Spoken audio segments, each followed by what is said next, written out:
mediastino es la región anatómica medial a los sacos cervicales, que está entre el esternón por delante y la columna vertebral por detrás, ¿no? Abarca igual alrededor de las costillas y por debajo está el diafragma.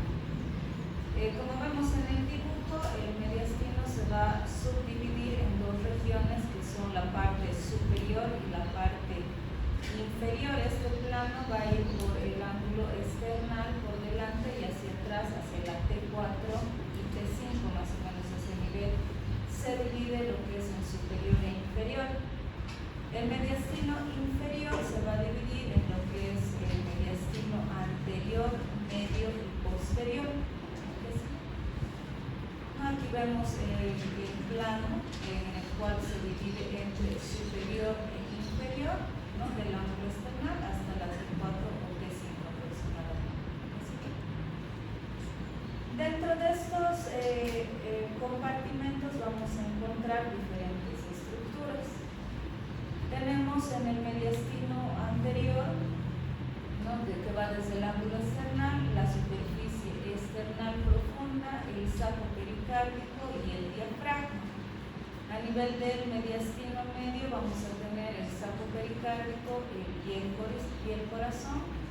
A nivel del mediastino posterior vamos a tener la porción torácica de la aorta descendente, el sistema de venas ácigos, el conducto torácico, el esófago y los nervios vago y simpático. Y en el compartimento del mediastino superior vamos a tener el arco aórtico y sus tres ramas, la vena cava superior, las venas brachiocefálicas, la tráquea, el esófago, los nervios frénico y vago y también el timo. Las neoplasias mediastínicas malignas van a representar entre el 25 y el 50% de las masas mediastínicas en los adultos. Las más frecuentes son los linfomas, los carcinomas primarios y los tumores neurógenos. Aproximadamente el 50% de estas masas mediastínicas se van a localizar en el mediastino antero superior y el resto se va a repartir entre lo que es el mediastino posterior y medio. Estas masas mediastínicas más frecuentes en los adultos van a ser los timomas, los quistes tímicos, los tumores neurógenos, los tumores de células germinales y los linfomas, que los vamos a ver a continuación. Dentro de la etiopatogenia, los procesos patológicos se pueden dividir en infecciosos, en tumorales y en traumáticos. Tenemos la mediastinitis, que puede ser una patología fulminante. Esto va a afectar al tejido laxo del mediastino. Entre sus causas tenemos una perforación esofágica, que puede ser por algún cuerpo extraño o también pueden ser por procedimientos endoscópicos. Como vemos en la imagen, no hay un cuerpo extraño que está lesionando la mucosa de lo que es el esófago. Tenemos también, entre otras causas, la ingestión de cuerpos extraños y procesos infecciosos dentarios o faringoamigdalinos. En la mediastinitis, eso en cuanto a la mediastinitis aguda, ¿no? También tenemos la mediastinitis crónica, que es poco frecuente, va a evolucionar de forma lenta y produce fibrosis de las estructuras anatómicas, determinando síndromes compresivos de la vena cava superior. Es más frecuente en personas en edad media y avanzada, va a afectar por igual a ambos sexos. Vamos a ver que esto es una inflamación o una infección grave y potencialmente mortal que afecta el mediastino. Entre otras etiologías tenemos también la mediastinitis posoperatoria, y la mediastinitis necrosante descendente, que son más peligrosas, ¿no? Estas son agudas. Y tenemos también la mediastinitis fibrosante, que es menos común. En cuanto a su etiología, podemos ver que puede ser de origen iatrogénico, como ya hemos mencionado, puede producirse en alguna cirugía cardíaca o también, como hemos mencionado, en procedimientos bajo endoscopía, ¿no? Por más que se introduzca, ¿no? Para hacer, por ejemplo, una esofagoscopía, ¿no? Igual se está viendo mediante la pantalla de video por dónde estamos ingresando. Hay el riesgo de que pueda sufrir una perforación el paciente, ¿no? Una perforación total a ese nivel, y que va a pasar los líquidos, ¿no? Ya sea del estómago por proximidad, van a ir hacia derramarse hacia lo que es el mediastino, y ahí va a empezar la infección a este nivel, ¿no? También tenemos las causas traumáticas, como vemos en la otra imagen, que puede ser por una perforación directa con cualquier objeto contundente o traumático que pueda atravesar el tórax y pueda llegar a lesionar lo que es la tráquea o el esófago, ¿no? Ahí también por contaminación directa con el objeto, y también por el derramamiento de esos ácidos de los órganos. Si es que los llega a perforar, entonces también se va a iniciar ahí una infección a nivel del mediastino. No, causas infecciosas, como hemos mencionado ya, pueden ser por procesos odontogénicos. No puede iniciar con una caries el paciente, no se ha tratado, no ha evolucionado con un absceso, este absceso ha ido a comprometer partes blandas, no puede ser maxilar inferior, región cervical, y de ahí puede progresar la infección y puede llegar hacia el mediastino también. ¿En qué sigue? En la mediastinitis por perforación esofágica, el líquido gástrico va a contaminar el mediastino con flora digestiva. Esta afección representa aproximadamente el 50% de los casos. Las causas comunes incluyen la ruptura traqueal o esofágica. También dentro de otros tenemos el síndrome de Boerhaave. ¿Saben qué es el síndrome? Alguna literatura llama, ¿no?, como una ruptura espontánea del esófago. Dentro de las causas se han mencionado vómitos fuertes, ¿no?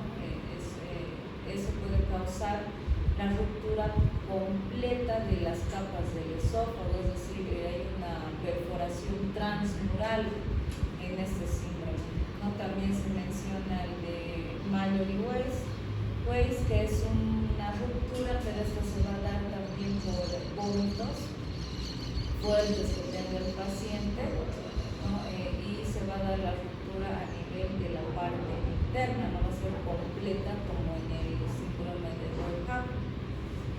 Después tenemos la aspiración de cuerpos extraños. Otras causas menos frecuentes incluyen lesiones traumáticas directas, como hemos visto en el dibujo, y la propagación de una infección pulmonar, que también puede llevar a una mediastinitis o incluso una pancreatitis. La mediastinitis post-esternotomía es poco común, ¿no?, en las cirugías cardíacas. Presenta en el 0.5 al 2.5% de los casos. A pesar de los avances en las técnicas quirúrgicas, los antibióticos perioperatorios, su incidencia se ha mantenido constante a lo largo de los años. Cabe destacar que se cree que se debe a la introducción intraoperatoria de una infección o a la infección infección de la herida quirúrgica que disemina el mediastino, no una introducción intraoperatoria, puede ser, no sé, una antisepsia inadecuada, incluso un lavado de manos inadecuado, una colocación del material, no la bata, los guantes estériles de forma inadecuada, también puede producir una infección. La mediastinitis necrosante descendente, que se va a originar por infecciones orofaringeas, se produce cuando la infección se propaga desde la zona cervical hacia el mediastino. Esta afección va a afectar entre el 2 al 5% de las infecciones profundas del cuello, como abscesos cervicales, angina de Ludwig y otras infecciones dentales. Comúnmente las infecciones de fuentes odontogénicas o faringeas van a causar una inflamación a través de los planos faciales, afectando el mediastino posterior.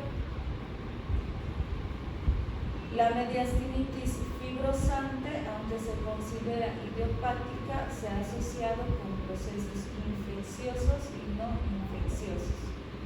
Entre las posibles causas infecciosas se encuentran la histoplasmosis y la tuberculosis, asociadas a una reacción de hipersensibilidad inmunomediada. Entre las causas no infecciosas se incluyen la sarcoidosis y la fibrosis retroperitoneal. En cuanto a su epidemiología, la mediastinitis posoperatoria tiene una incidencia baja, oscila entre el 0.3 y el 5%, con un promedio de 1 a 2 en la mayoría de los centros hospitalarios. Se ha asociado a tasas de incidencia más altas con las cirugías de trasplante cardíaco, la cirugía de revascularización coronaria, con cirugía aórtica torácica y con cirugía valvular. Esta mediastinitis necrosante descendente va a representar el 70% de los casos de mediastinitis.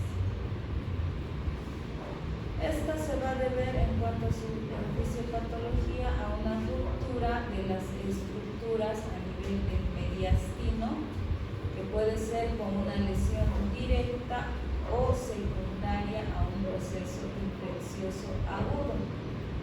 Esta va a estar relacionada con la contaminación intraoperatoria, lo que hemos mencionado hace un momento, que también incluso puede darse por el resto del personal médico, aunque la infección también puede propagarse postoperatoriamente desde una herida quirúrgica infectada al mediastino. No se puede llegar a producir la contaminación de la herida, como incluso al mismo momento de realizar la apertura durante la cirugía, entrar al lugar contaminado, se introducen gases, se introduce el material y este se contamina al estar en contacto con la infección.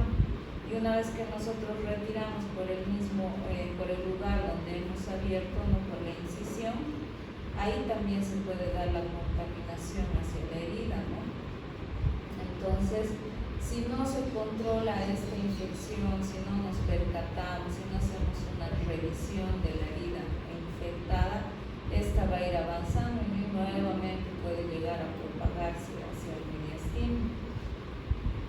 La mayoría de los casos son causados por bacterias gram positivas, en particular el Staphylococcus aureus, y el Staphylococcus coagulasa negativo, que se va a encontrar dentro de la misma flora cutánea, incluso del paciente, que representa entre el 60 y el 80% de los casos. Tenemos la mediastinitis necrosante descendente, que se va a caracterizar por la propagación, ya hemos mencionado, desde la faringe, fuentes odontogénicas, áreas cervicales. puede extenderse a través de los planos faciales profundos y típicamente puede afectar lo que es el mediastino posterior. No puede iniciar en el paciente con su proceso odontogénico.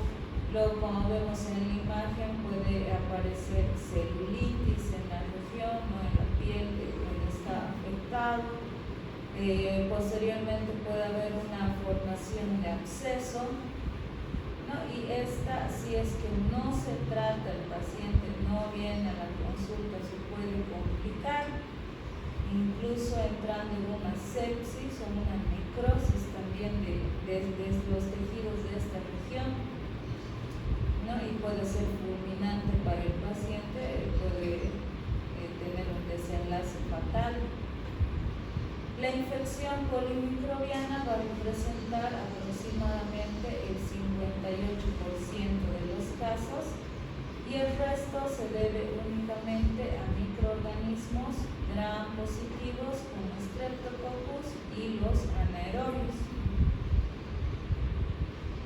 Dentro de los síntomas pueden presentar síntomas como la disfagia, el dolor torácico, fiebre, dificultad respiratoria.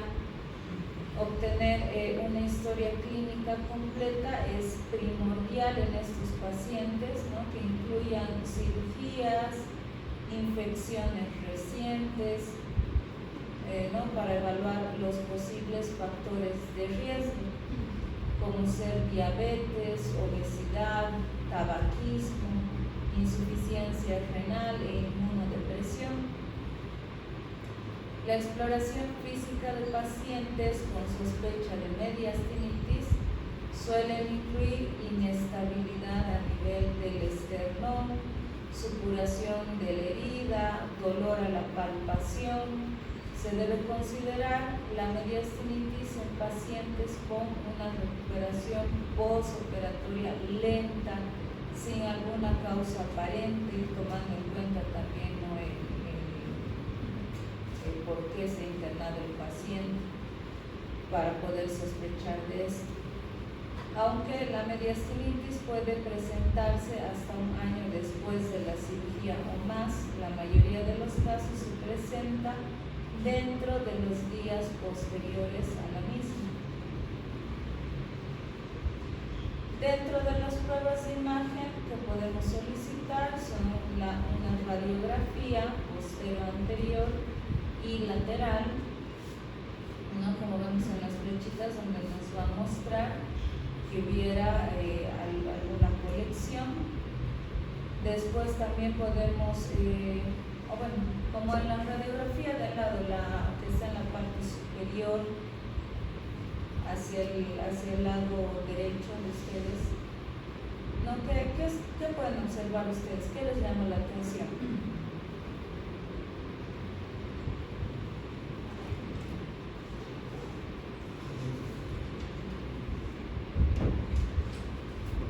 Ya hemos visto igual ese signo en pulmón.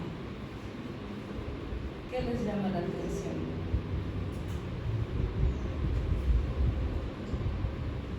María. Ahí por el corazón que estamos viendo. En el lado izquierdo. No, perdón, derecho de la radiografía. Hacia este lado.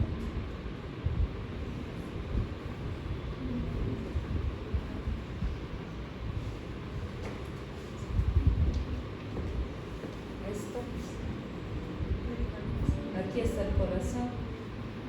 Estamos viendo esta parte que está un poco oscurecida, ¿no? Aire. Dijimos que se llama el aire en el mediastino.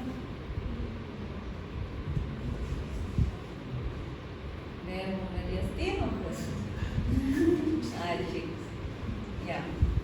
También, si ustedes se fijan, las costillas están un poco horizontalizadas, ¿no? Hay un borramiento del botón aórtico. Aquí debería verse más pronunciado y hay un ligero borramiento, y el mediastino está más ensanchado. Esas son pruebas imagenológicas de que, bueno, las cosas no están bien a nivel del mediastino. También podemos solicitar tomografías computarizadas o resonancia magnética, que son mejores para evaluar, ¿no? Porque esto nos va a ir mostrando por cortes y viendo desde qué nivel hasta qué nivel se encuentra la infección. ¿Qué sigue? Los estudios de laboratorio para la mediastinitis aguda pueden revelar leucocitosis, también niveles elevados de proteína C reactiva, niveles elevados de procalcitonina, la cual se va a elevar, ¿no?, en procesos infecciosos a nivel sistémico, igual que la PCR. Y bueno, también podemos realizar la obtención de hemocultivos, ¿no?, si el paciente sigue deteriorado. Dentro de los tratamientos tenemos el inicio temprano de los antibióticos, el cual ya lo podemos hacer ¿no?, posterior a la cirugía o antes, ¿no?, con profilaxis, de acuerdo ya a lo que nosotros tomemos el cultivo, porque si nosotros estamos sacando un líquido que está infectado o aunque no pareciera igual infectado, ya sea de cualquier cavidad, siempre tenemos que mandar, ¿no?, a cultivo más antibiograma para que detecten qué antibiótico, ¿no?, sería necesario para actuar sobre ese agente causal. Entonces, mientras nosotros le estamos recetando ya o indicando el antibiótico de amplio espectro, ya después cuando nos llegue el cultivo y vemos si está dentro de los antibióticos que son sensibles a este patógeno, entonces continuamos con eso. Ahora, si vemos que no, que es resistente a ese antibiótico, entonces tenemos que cambiar y rotar de antibiótico, ¿no? Y el desbridamiento quirúrgico para poder limpiar todo lo que está con la infección. Entonces, dentro de los diagnósticos diferenciales de la mediastinitis se incluyen los trastornos de arteriopatía coronaria, síndrome coronario agudo, una embolia pulmonar, un neumotórax, una disección aórtica, celulitis, infección localizada a nivel de la cabeza o del cuello, o un tumor o más. El pronóstico: se consideran afecciones potencialmente mortales con una tasa de mortalidad entre el 20 y el 40% para la mediastinitis necrosante descendente. Los avances en las técnicas del manejo quirúrgico y la mejora de los regímenes de evaluación y tratamiento han dado lugar a una tasa de mortalidad reportada del 1% al 14%, ¿no?, para la mediastinitis postquirúrgica. Dentro de las complicaciones podemos mencionar pericarditis, una miocarditis, neumonía recurrente, absceso pulmonar, como vemos en la imagen de arriba, un derrame pleural, como vemos en la de abajo, septicemia, vía aérea obstruida, sangrado, hemoptisis, un cor pulmonale, insuficiencia multiorgánica, cicatrización y fibrosis, dolor crónico o complicaciones del tratamiento quirúrgico o desbridamiento. Y hablando de otra patología, son los quistes mediastínicos primarios.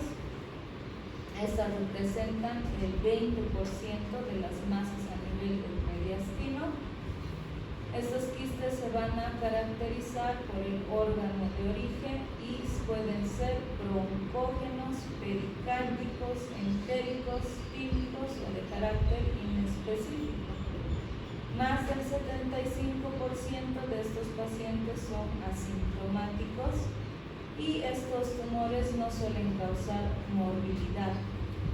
Estos quistes broncógenos van a constituir la mayor parte de los quistes primarios del mediastino. Raras veces comunican con el bronquio, sin embargo, cuando se produce la comunicación, estos quistes pueden infectarse. En los estudios de imagen puede observarse un nivel hidroaéreo en el mediastino. Dentro de otras neoplasias mediastínicas tenemos lo que es el timoma. El timo es un órgano linfoide primario, está ubicado en el mediastino, entre la glándula tiroides por arriba y el cuarto cartílago costal por abajo, dentro del mediastino superior y en la parte anterior del mediastino inferior. Está formado por dos lóbulos, los cuales van a estar conectados por un istmo. Histológicamente se divide en lóbulos, cada uno de ellos tiene una médula central y una corteza periférica. Va a formar parte del sistema linfático y elabora los linfocitos que ayudan a combatir las infecciones en el cuerpo. Está irrigada por la arteria torácica interna y por las arterias tiroideas superior e inferior, inervada por el nervio vago y el tronco simpático. Su función es el sitio donde los precursores hematopoyéticos de las células T experimentan la maduración por selección positiva y negativa. Esta es una neoplasia más frecuente del compartimento antero-superior del mediastino. Los principales subtipos histológicos van a ser los timomas A, AB, B1, B3, de los que el tipo A es el más indolente y el B3 es el más agresivo. Alcanza su incidencia máxima entre la tercera y la quinta década de la vida. Se desconoce la etiología de estos tumores y tampoco se conocen factores de riesgo, aunque se ha demostrado que tiene una asociación con síndromes paraneoplásicos y con la miastenia gravis. Dentro de su sintomatología, un tercio de estos pacientes van a ser asintomáticos.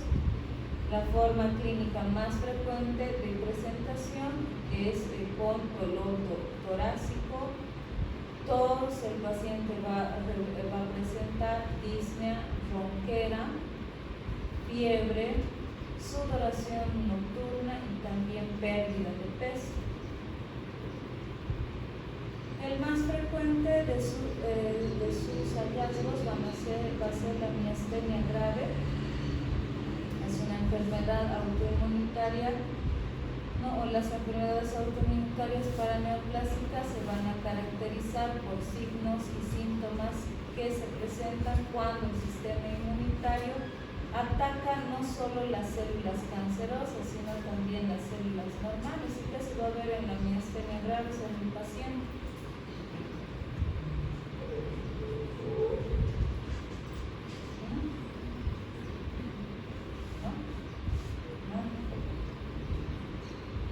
Va a empezar a haber una debilidad a nivel muscular, incluso a nivel del diafragma, lo cual le va a afectar en la respiración al paciente.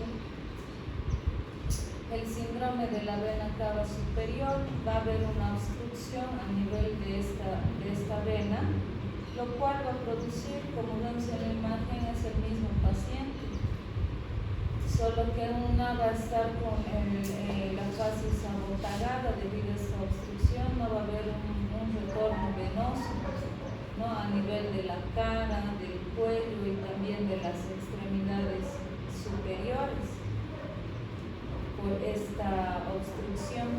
El que sigue.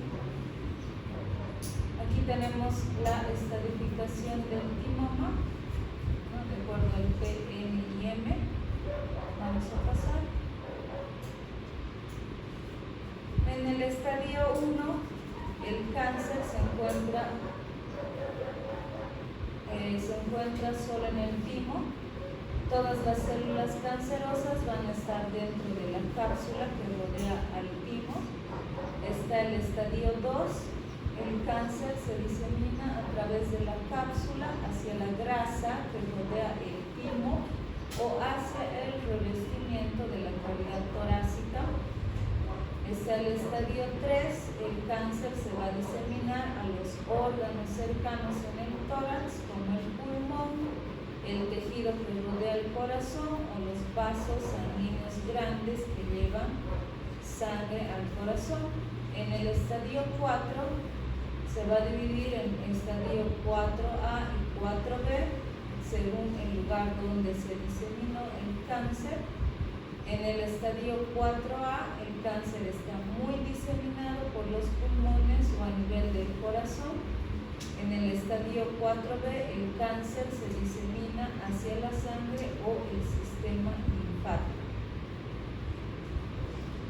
Dentro de las imágenes de diagnóstico, ¿no? En una radiografía del tórax puede visualizarse como una masa pequeña, bien delimitada, o como una masa voluminosa y lobulada que confluye con las estructuras mediastínicas adyacentes, ¿no? También podemos solicitar una tomografía o una PET-CT. Este se puede diseminar, como hemos mencionado, por el tejido, el sistema linfático y la sangre. A nivel del tejido, el cáncer se va a diseminar desde donde inició y se extiende hacia las áreas que están más cercanas.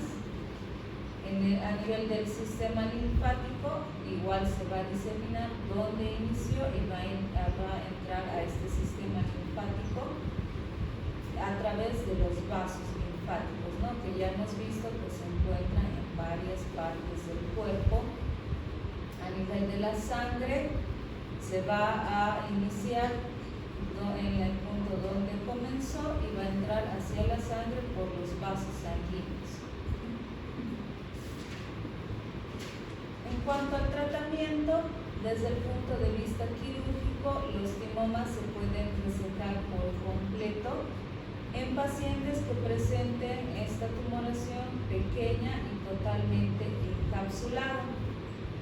No pueden ser resecados por completo aquellos que debutan con tumores infiltrantes, pero susceptibles de resección. Se puede administrar quimioterapia, radioterapia e inmunoterapia antes o después del procedimiento quirúrgico para luego poder conseguir una resección completa si es que hemos disminuido el tamaño de esta masa tumoral. El que sigue. ¿No? Y de esta manera también vamos a poder evitar la recidiva, ¿no?, si resecamos de forma completa. También podemos apoyarnos en la radioterapia, en la cual hemos visto que se usan rayos de alta energía para producir una destrucción a nivel de las células cancerosas o impedir que se multipliquen. La quimioterapia, que es un tratamiento, ¿no?, en el cual se usan medicamentos también para interrumpir la formación de las células cancerosas y evitar su multiplicación. Está la terapia hormonal, la cual es un tratamiento que elimina hormonas o bloquea su acción, que va a impedir la multiplicación también de estas células cancerosas, ¿no? Todas se van a utilizar para poder reducir el número de estas células. Se puede utilizar lo que es la utrotide y la prednisona. Dentro de los tumores de células germinales, esas derivan de las células germinales primordiales que no llegan a completar la migración desde el reborde urogenital y quedan retenidas en el mediastino, eso durante la formación, ¿no? Dentro del útero. El mediastino anterosuperior es la localización primaria extragonadal más frecuente de estos tumores. En cuanto a su etiología, la formación testicular durante el desarrollo embrionario va a depender de la migración de estas células germinales primordiales, desde el epiblasto proximal hasta la cresta urogenital dorsal. La hipótesis principal sugiere que hubiera una interrupción en su descenso, lo que posteriormente va a conducir a la formación de un tumor en el mediastino anterior. Entonces no desciende y se queda en el mediastino. En cuanto a la epidemiología, representa el 15% de los tumores localizados en esa zona. Se presenta en pacientes jóvenes con una edad media de 31 años. Los tumores de células germinales del mediastino se van a asociar con el síndrome de Klinefelter, especialmente en las variantes no seminomatosas. El tumor de células germinales del mediastino puede detectarse incidentalmente en estudios de imagen, ya que estos pueden ser asintomáticos. Sin embargo, los tumores de células germinales del mediastino de mayor tamaño van a causar síntomas al comprimir u obstruir las estructuras que están más cercanas. Se han reportado algunos casos de procesos infecciosos dentro del tumor. También se ha visto obstrucción bronquial. Los tumores de estas células no seminomatosas son más propensos a presentar síntomas y tienen una mayor probabilidad de metástasis ganglionar, ¿no? A diferencia de los seminomas y los teratomas. Es necesario realizar un examen físico completo para poder evaluar a un paciente con sospecha de tumores de células germinales del mediastino, prestando una especial atención a nivel de las gónadas. La ecografía testicular debe formar parte de la evaluación para identificar tumores de células germinales coexistentes. Estos pacientes se presentan después de encontrar una masa incidental en el mediastino anterior. La tomografía computarizada o la resonancia magnética pueden ayudar a definir mejor el tamaño, la ubicación y los bordes del tumor. Los marcadores bioquímicos, como ser la alfa-fetoproteína, la gonadotropina coriónica humana beta y el lactato deshidrogenasa van a estar elevados, y entonces solicitando estos marcadores también nos podemos nosotros percatar, aparte de las imágenes y también de la sintomatología, si así lo presenta. Con eso podemos verificar, ¿no?, que se trata de este tipo de tumor. Los teratomas mediastínicos suelen localizarse cerca o dentro del timo, en el espacio anterior del mediastino. Los marcadores bioquímicos no suelen estar elevados en estas masas benignas, estos que acabamos de mencionar. El contenido de un teratoma mediastínico maduro puede, al menos 2 de las 3 capas celulares embrionarias pueden ser, ¿no?, que son estas capas, el ectodermo, el mesodermo y el endodermo. Los elementos mesodérmicos van a estar representados por hueso, puede haber cartílago o puede haber músculo. Van a incluir también tejido gastrointestinal, respiratorio o glándulas endocrinas. El tejido ectodérmico puede presentar piel, apéndices dérmicos y estructuras quísticas revestidas por el epitelio escamoso. Estos teratomas maduros pueden contener dientes o huesos formados, que son los más frecuentes. Los estudios de imagen muestran evidencia de calcificación entre el 20 al 40% de los casos. Las tomografías suelen mostrar una masa bien delimitada con componentes quísticos. Su importancia clínica va a radicar en que pueden formar estructuras quísticas con áreas de hemorragia y necrosis. A diferencia de los teratomas maduros, la quimioterapia suele iniciarse antes de la reducción quirúrgica. A ver, para hacer un ejercicio, hablando de lo que ya hemos visto anteriormente, les voy a plantear lo siguiente, en vez del descanso.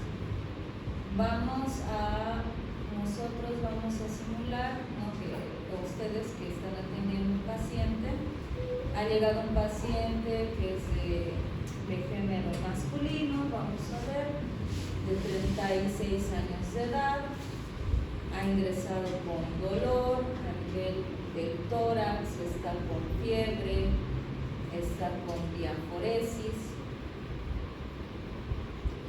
No nos indica un antecedente claro. Lo único que sabemos es que es físico-culturista y se estaba entrenando para un campeonato. ¿Qué hacemos? No sabemos qué es. Tiene dolor, tiene fiebre, tiene diaforesis. No nos refiere a ningún antecedente. ¿Qué hacemos?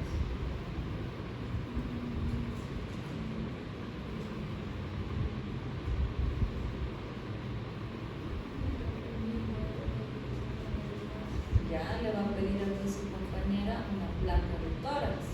Ya, le vamos a pedir una placa de tórax. ¿Qué más?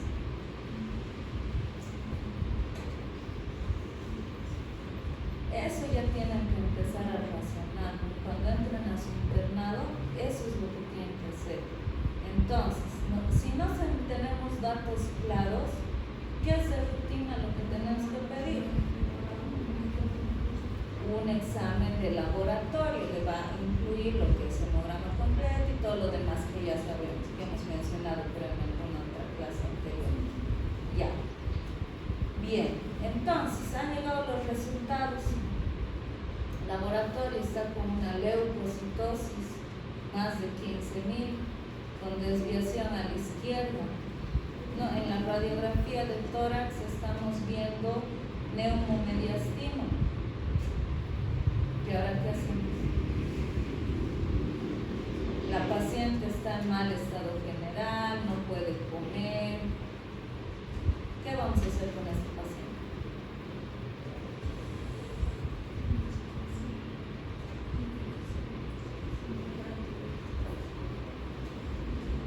Y aquí su compañera dice dar antibióticos. Ya le podemos iniciar, pero entonces, ¿qué vas a hacer con este paciente? ¿Qué van a hacer? A ver, los demás también dan. ¿Le van a dejar ahí en consulta? ¿Le van a despachar a su casa? ¿Qué van a hacer? Vamos a hospitalizar. No sabemos cuál es la causa, está con una infección. No, le vamos a hospitalizar. Bueno, ya le hemos colocado indicaciones, le hemos prescrito un antibiótico. ¿Qué más tendremos que hacer?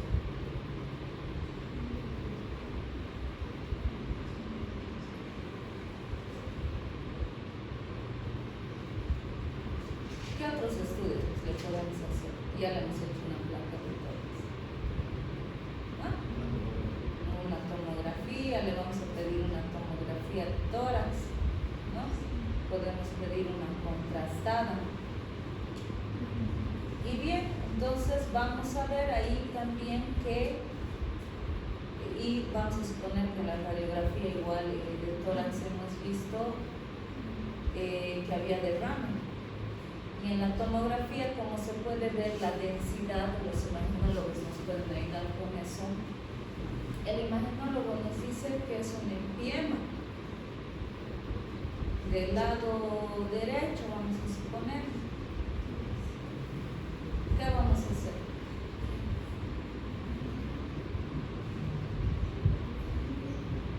Es un caso verdadero y ha sido un caso complejo. no sabíamos la causa de ese paciente. ¿Qué hemos supuesto? ¿De dónde vino el empiema? Externamente ella no tenía nada, o él no tenía nada. Nada, ni siquiera, ustedes se me olvidó preguntar si hubiera algo a nivel odontogénico.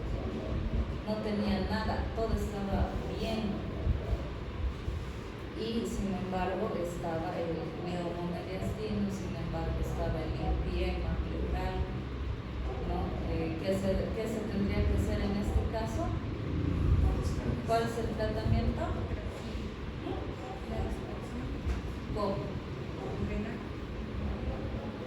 ¿Cómo vas a realizar el drenaje? Aquí dice toracocentesis, ¿están de acuerdo? O sea, no estamos evaluando. Si ustedes vayan sacando sus ideas, nadie se va a equivocar. Solo quiero que empiecen a razonar. ¿Ah?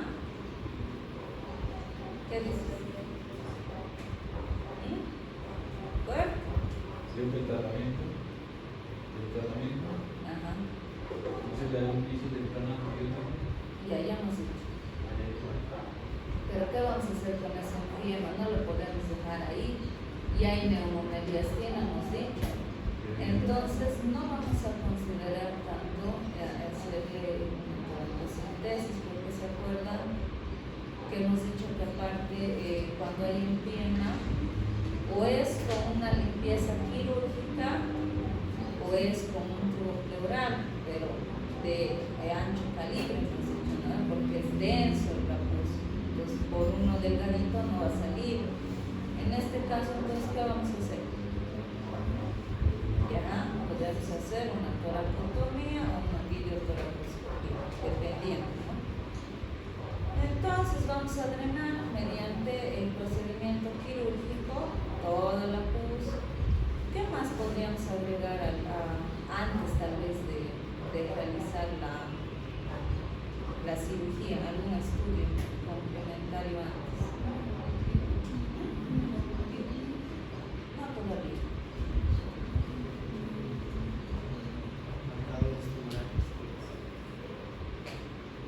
Marcadores tumorales, si estaría sospechando de una masa, pero no hay masa. Solamente hemos visto el neumomediastino y hemos visto el empiema.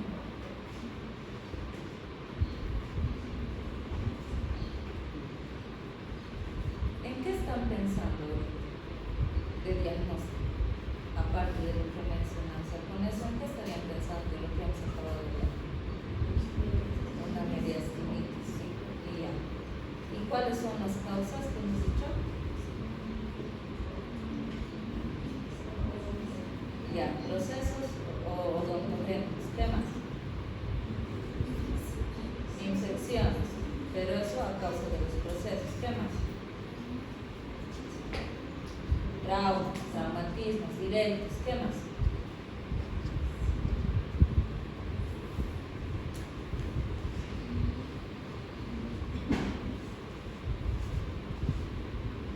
Algo raro que hemos pensado en ese paciente, lo único que hemos dicho.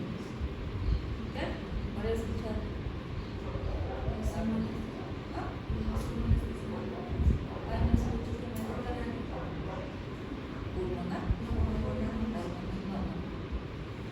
Acuérdense que hemos mencionado el síndrome de Cohen-Mansell, que hemos dicho por accesos de tos fuerte y también por esfuerzo, un esfuerzo grande, y hemos dicho que es físico-culturista.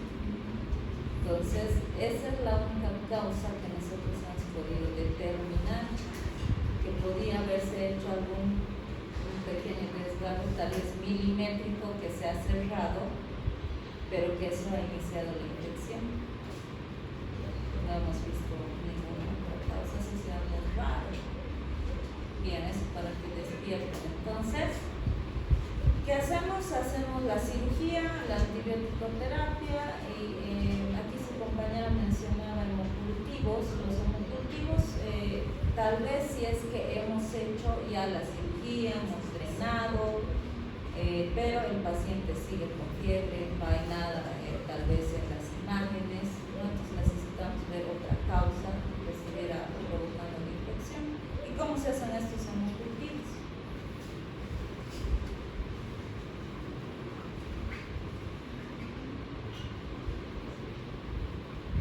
Se toman 3 días consecutivos estos hemocultivos, ¿no? ¿Ya han despertado? Vamos a continuar. Los tumores seminomatosos, la variante seminomatosa es el tumor de células germinales mediastínicas más comunes. Su aspecto macroscópico se caracteriza por una superficie lobulada de aspecto homogéneo con áreas de hemorragia y necrosis. Histológicamente, las células presentan abundante citoplasma eosinófilo claro que contiene glucógeno. Los niveles séricos de esta hormona gonadotropina van a estar elevados en aproximadamente 1/3 de los pacientes. La presencia de niveles elevados de alfa-fetoproteína indica que no se trata de un tumor de células germinales seminomatoso puro. La tomografía computarizada va a mostrar grandes masas con bordes definidos, a menudo con una atenuación homogénea. ¿Ya sigue? Los tumores no seminomatosos, la clasificación de tumores de células germinales del mediastino no seminomatosos incluye los subtipos histológicos restantes, incluyendo tumores de saco vitelino, coriocarcinoma, carcinoma embrionario o de tipo mixto. Constituyen las variantes más malignas de los tumores de células germinales del mediastino. El tumor del saco vitelino va a ser el subtipo histológico más común, representando el 60%. Estos tumores son masas blandas de color blanco grisáceo que consisten en parches necróticos y hemorrágicos. El tratamiento para los tumores de células germinales del mediastino seminomatosos consiste en 3 o 4 ciclos de quimioterapia con bleomicina, etoposide y cisplatina, según se encuentre en la categoría de riesgo bueno o intermedio.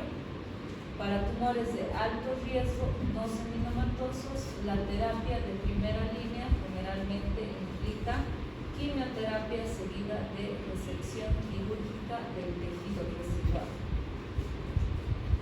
Los tumores neurógenos se originan a partir de los ganglios simpáticos, como ser el ganglioma, ganglioneuroblastoma y neuroblastoma, de los nervios intercostales, neurofibroma, neurolinoma y neurosarcoma, las células paraganglionares del paraganglioma. Aunque alcanzan su incidencia máxima en los adultos, estos tumores constituyen un porcentaje proporcionalmente mayor de masas mediastínicas en los niños. El schwannoma es un tumor neurógeno más frecuente, va a derivar de las células perineurales del Schwann. Son neoplasias benignas de crecimiento lento, están bien delimitados y poseen una cápsula claramente definida. Derivan de la vaina nerviosa y comprimen extrínsecamente las fibras nerviosas. Alcanzan su máxima incidencia entre la tercera y la quinta década de la vida y afectan por igual a los hombres y a las mujeres. Dentro de sus síntomas tenemos dolor que se debe a la compresión o la invasión a nivel de los nervios intercostales, a nivel óseo de la pared torácica. ¿Quién está haciendo esto?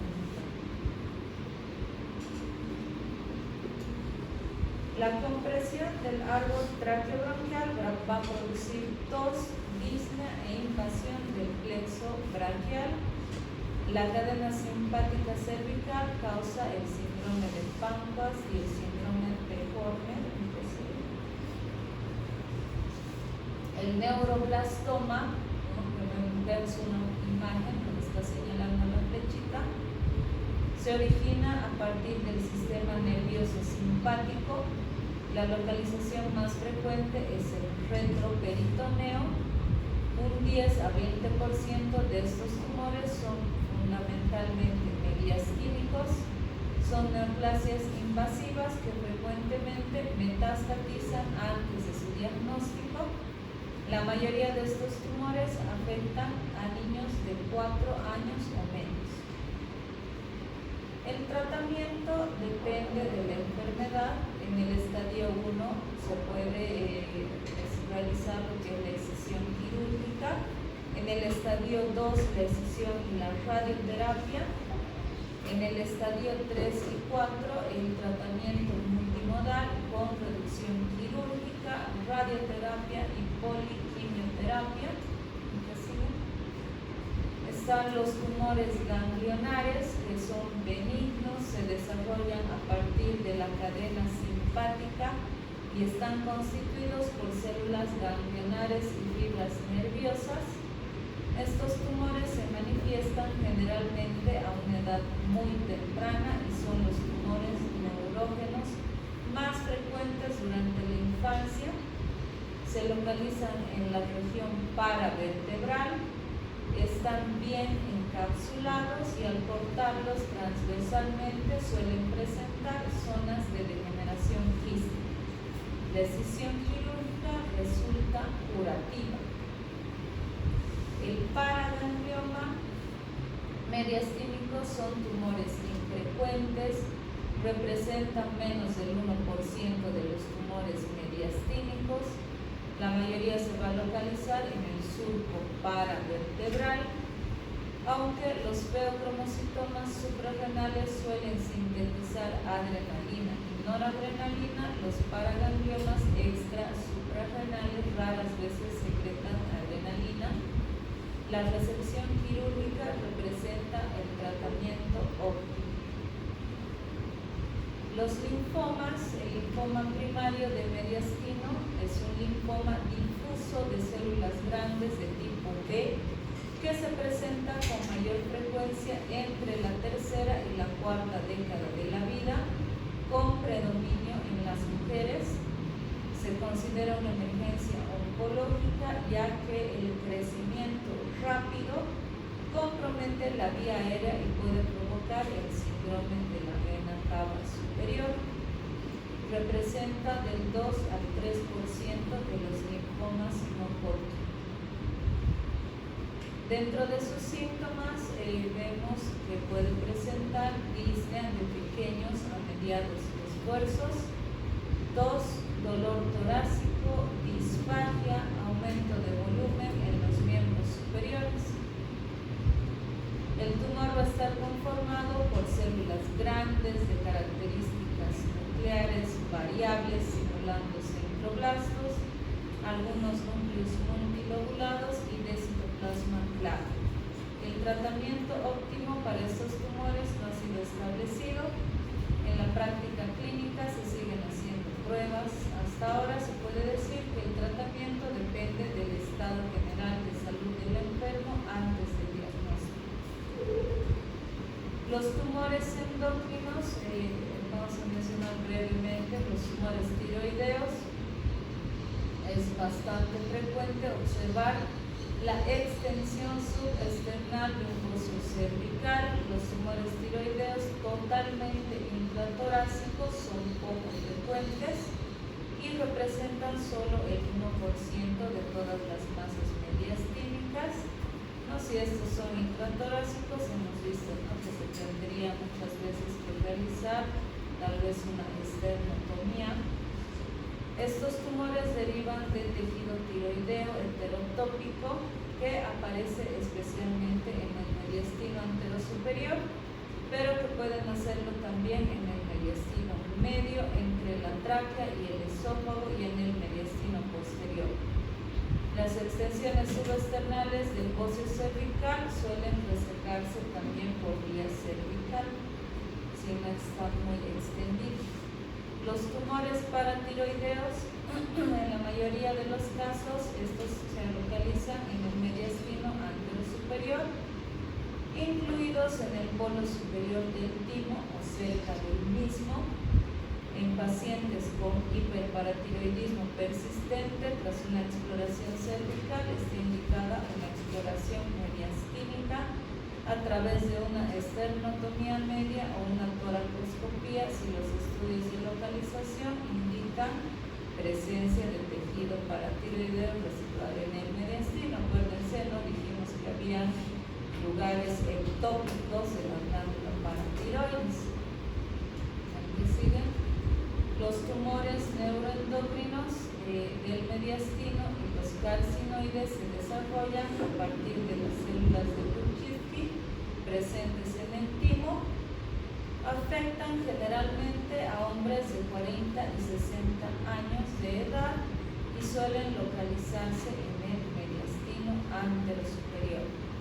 Son tumores agresivos y el 20% de los casos han metastatizado en ganglios linfáticos mediastínicos cervicales, hígado, hueso, piel y pulmones. Más del 50% de estos tumores demuestran una actividad hormonal, se asocian al síndrome de Cushing con consecuencia de la producción de corticotropina, con menor frecuencia a síndromes de neoplasias endócrinas múltiples y en ocasiones al síndrome carcinoide en un 0.6%. Se recomienda su resección, no obstante la invasión local y las metástasis impiden una excisión completa en muchos casos. El tratamiento adyuvante es motivo de controversia, pero probablemente convenga recurrir a la radioterapia, especialmente en pacientes con invasión capsular. Aquí tenemos una tablita con un resumen, hemos visto algunos de estos en cuanto a su localización, ¿no? En el antero superior, a nivel medio y a nivel posterior. También para complementar lo que hablamos también en el SEA del pulmón, no recuerdan que habíamos dicho que se podía realizar una mediastinoscopía, lo cual también nos va a ayudar a saber el origen según las células del ganglio que nosotros podamos biopsiar para tener un diagnóstico más preciso de qué tipo de tumor nos hemos encontrado, ¿no? Esta mediastinoscopía fue descrita por Carlens en el año 1959. Con esta técnica se pretende acceder al compartimento antero-superior del mediastino y por ende a las estructuras que están situadas en este compartimento. ¿Qué es la mediastinoscopía? Es una exploración quirúrgica del mediastino, el espacio comprendido a nivel de la cara anterior y ambas caras laterales de la tráquea, el inicio de ambos bronquios principales y los grupos ganglionares de estas regiones y los que están ubicados justo por debajo de la carina, ¿no? En la bifurcación. Esta es una prueba que nos sirve para estudiar enfermedades que cursan con adenopatías aumentadas de tamaño, ¿no? Como vemos en la imagen, este es el mediastinoscopio. Este es el que se va a introducir en el compartimento del mediastino. Se suele introducir de esta forma, ¿no? El manguito hacia arriba, introducimos el canal y podemos abrir. Por esta parte que es hueca, aquí adentro, entonces por ahí podemos introducir este instrumental que tiene como unos dientecitos, ¿no? Y se puede abrir presionando esto y con eso se toma la biopsia. Luego tenemos este otro instrumental con el cual podemos cauterizar los puntos sangrantes y también podemos aspirar. Este procedimiento lo podemos realizar bajo visión directa, es decir, agarrando el mediastinoscopio, nosotros vamos a ver por el orificio los ganglios, o bien se puede también conectar hacia una pantalla, ¿no? En ese caso se llamaría videomediastinoscopía. ¿Cómo se realiza este procedimiento? Se realiza bajo anestesia general, con intubación orotraqueal. Se realiza una incisión de 3 centímetros aproximadamente por encima de la escrotadura external, ¿no? Se realiza la incisión de la piel, el tejido celular subcutáneo, también nos vamos a encontrar con el platismo. Vamos a ir nosotros de forma digital haciendo la disección, ¿no? Entonces vamos a ir separando lo que son los planos, también nos podemos ayudar del instrumental con el que contamos de aspiración. Y ahí vamos a ir a ver las regiones donde podemos realizar las biopsias, que son a nivel paratraqueal, peribronquial y subcarínica de estos ganglios, ¿no? Se pueden biopsiar lo que son el ganglio 2 y 4 del lado derecho y del lado izquierdo. ¿En qué sigue?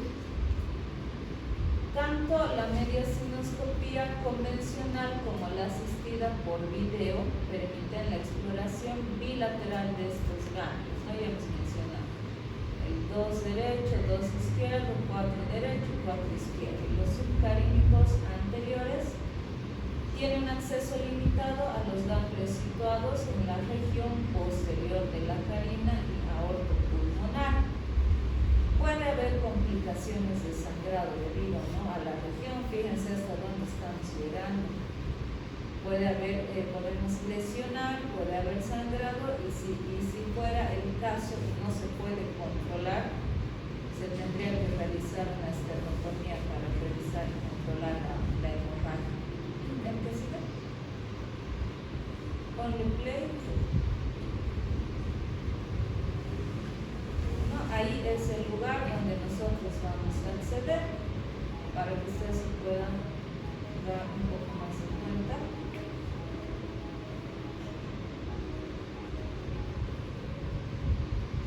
Ya, el que sigue.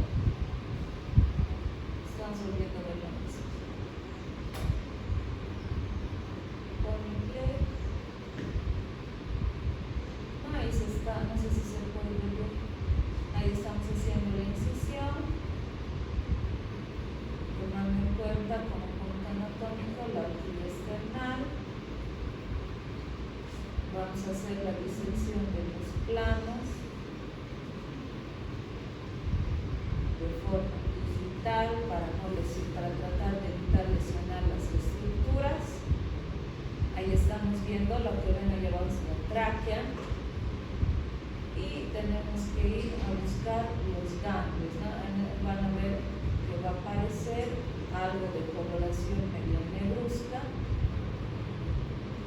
Ese es el ganglio, ¿no? Se tiene que individualizar del tejido con cuidado para no provocar un sangrado grande, porque sí o sí va a sangrar al momento de realizar la biopsia. No estamos arrancando el tejido.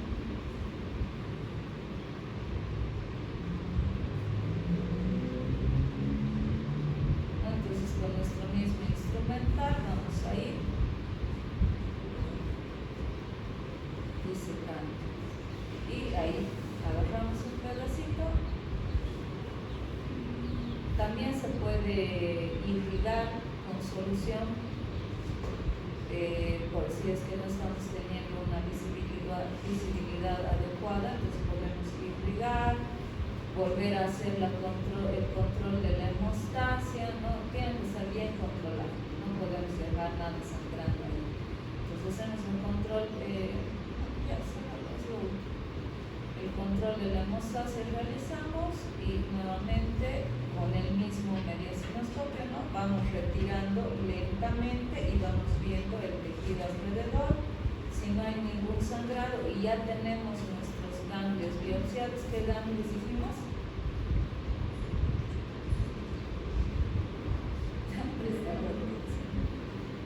¿Qué ganglios hemos hecho que podemos biopsiar? Dos derechos, dos izquierdos, ¿ah? Cuatro derechos y cuatro izquierdos. Bien, ya hemos prestado atención. Ya chicos, creo que así estoy. ¿Qué hora es? Falta 5.